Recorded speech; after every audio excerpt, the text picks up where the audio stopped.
going to be doing a door for the bedroom, and then do all the base trim in here. The door right here, that's to the closet.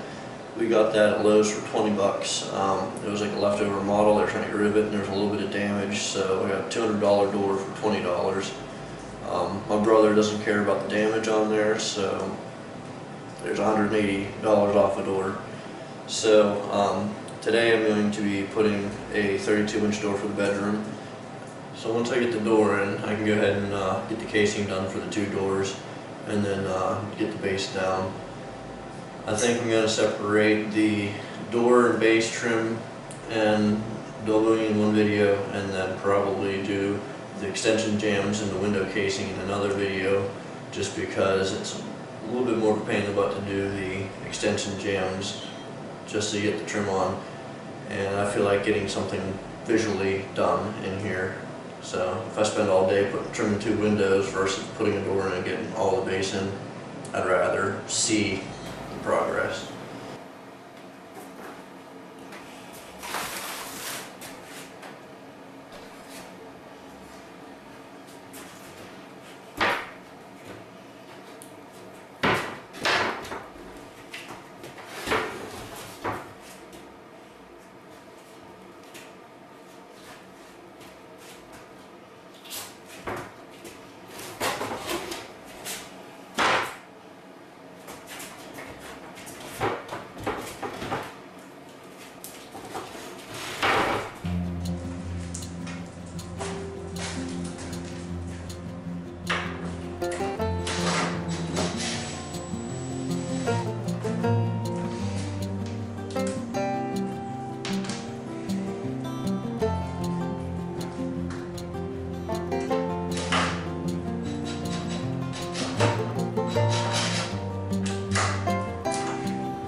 Okay, so let me explain how the coped corners work instead of mitering.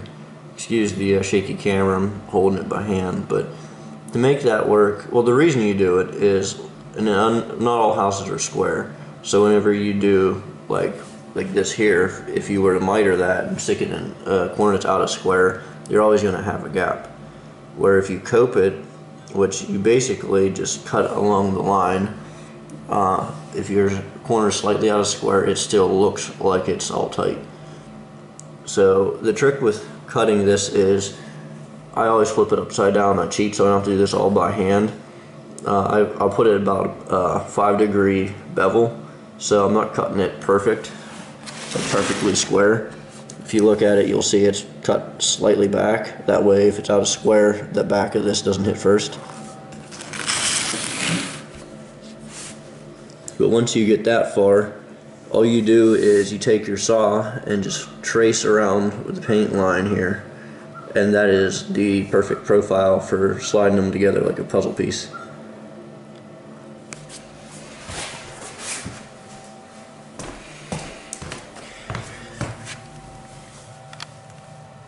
Here is a corner that I know is way out of square. This is what it looks like coped. You can see how tight this whole thing is. It's a little bit out right there, but by the time you caulk it, you'll never see it. Our painter's going to come through, he's going to caulk all the joints. He'll caulk that seam, and then do all the nail holes. So everything will disappear. But that's the benefit to coping it instead of mitering it.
So I got almost the whole room done. I have about 4 feet left, which you can see right here in this corner, about 4 feet left. But I should have known better, and I got the trim from Lowe's, and it was in a bundle. It was, I think it was 5 pieces that were 12 feet long. And I get down, there's one 12-footer left. I only needed a 4-foot. And I was like, oh, I got more than enough. Well, when I started cutting it, I felt the top was kind of sharp, where normally it goes up and then gets flat, and then you have the back of the piece. So I brought it in here and put 2 pieces side by side, and there's actually a thickness difference. It looks like somehow the factory just took something off the back. So there's no way that piece is going to work, so I'm going to take the piece the whole way back up. Hopefully they don't fight me on it and give me the piece that I need. So that's what happens when you buy yourself from Lowe's, but it's convenient.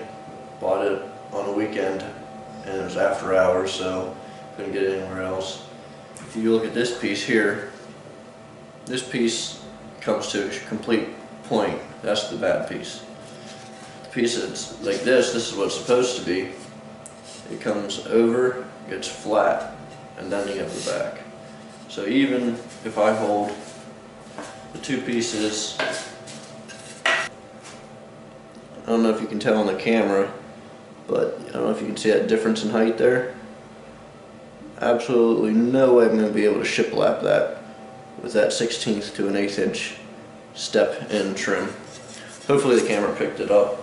If not, you can use your imagination. Junk piece is thin, good piece is thick. So hopefully when I go to Lowe's, they don't fight me about it, give me the piece I need. I can't even do anything with this, it's completely junk. I can't even use it I could probably use it in the closet, that's about it. Put it in the closet, caulk the top, forget about it. Okay, so the plan was to go ahead and finish all the base trim with the doors in and everything. Almost finished that. I was short that one piece because of the factory defect trim. I'm not going to put that piece in any video because it's just 4 feet. And just finish the shiplap and then run it to the corner where I just have to cope it into place. The next video will be doing the windows. I'm going to do the extension jambs, the seal, and the casing around them. I'm going to go a little bit more into detail with what I'm doing there because it's a little more tricky than just slapping trim around the corner. So I'll show that in the next video. Stay tuned to see what goes on with the whole Lowe's debacle. You know, whether or not they feel like taking care of their customers. Hopefully they do. You know, it's convenient to go to Lowe's, and you know, if they make it right, then I will continue to shop at Lowe's. If not, there's plenty of other stores to go to. So hopefully you enjoyed this. Maybe you learned something. Either way, feel free to subscribe, like, and comment on this video. Let me know any sort of things I need to correct along the way. Still figuring everything out. Pretty new to it, so I'm up for any sort of constructive criticism. That's it until the next one.